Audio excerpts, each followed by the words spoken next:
Yeah, I'm curious to know how people are doing out there. You're hanging in there. It's tough. I'm really struggling with the transition of not being around people myself. Big transition to go from living intimately most of my time with another human being who's my best friend, lover, and business partner, living by myself. That was a big transition, tough one to make.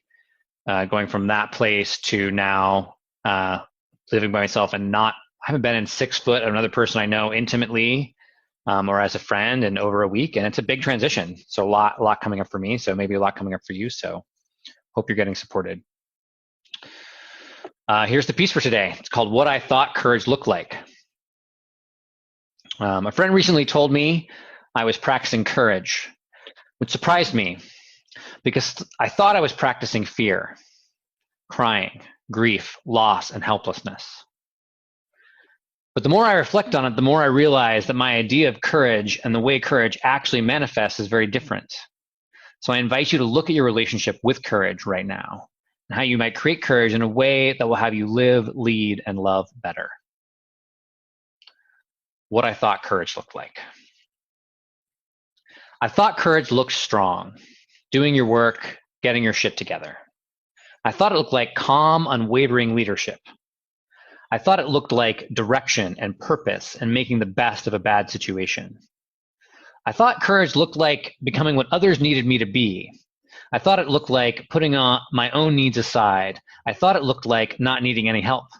I thought it looked like transcending it all. I thought courage looked like a man, like a monk, like a Buddha, like a saint, like a martyr, like a hustler, like a workaholic, like a spiritual bypasser, like an untouchable leader.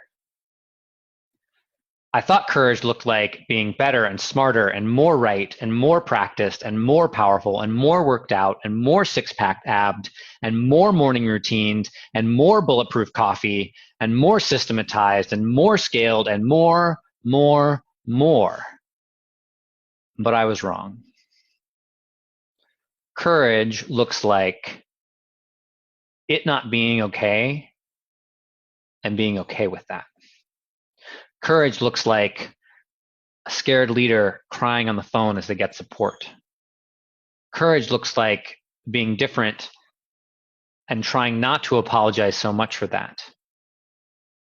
It looks like an open heart, an open hand, a lack of solutions, a not knowing what to do, a screaming into the void, a near constant heartbreak, an acceptance of all the defects of your character, your foibles, your fuck ups, and so much more.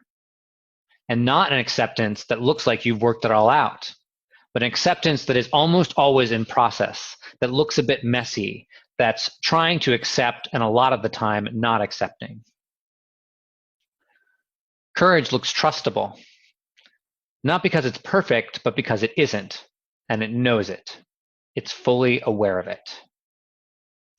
Courage looks like feeling your fear, admitting what you've lost, admitting the unmanageable places, and asking for help.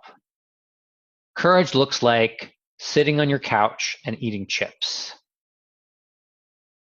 It can be hard to hear the call of courage. I used to think it would be thrilling, but instead, it's often scary and exhausting and emptying out in so many ways. And right now, we're hearing the call to be courageous, but not in the way we think, but in a new way, a way that looks a lot less than we thought it would be. So thank you for your courage and your invitation to me to be the courage that we all need right now. I'm staring at the phone. I'm thinking about picking it up, and I do. And I also know I practice courage even when I can't make myself do anything at all. However you're working with and being with life right now, however you're working with and being with your fear right now, however you're working with and being with leadership, there's a tremendous opportunity for courage. And mostly I just want you all to have the courage to get supported, to not let yourself get too tired, too scared, too angry, or too hungry. The courage to not have to be handling all this perfectly, than to reach out, because it's such a gift to reach out and get supported, especially if you're the one who people reach out to get support from. Thanks to all of you who watch and comment on these and for sending your love. I mostly write this stuff to myself, and if it speaks to you, that's great. Definitely had good days and bad days since this all happened. And the good and the bad days are neither good nor bad. Take care of yourself. Love you guys. And if there's anything I can do to support you, if I need to be the other person on the other end of that telephone, just let me know. Happy to do it.